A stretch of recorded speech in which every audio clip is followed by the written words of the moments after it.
A couple of months ago, Apple promised to bring hearing aid functionality to AirPod Pro 2. And with iOS 18, the wait is over, we got it.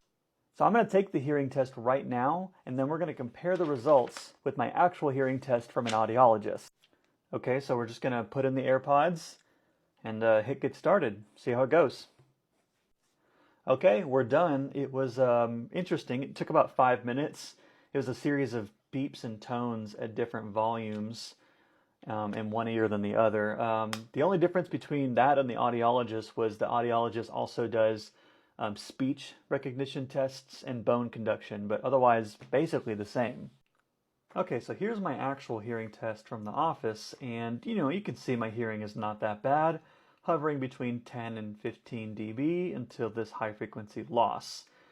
And the Apple test looks very similar in shape, but it shifted up, so they seem to think that my hearing is between 0 and 10 instead of 10 and 20.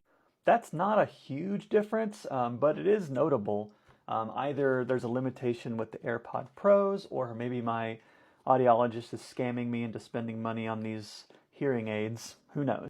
But anyways, hey, good guy Apple. This is really neat, and I think a lot of people with undiagnosed hearing loss is going to have their lives changed.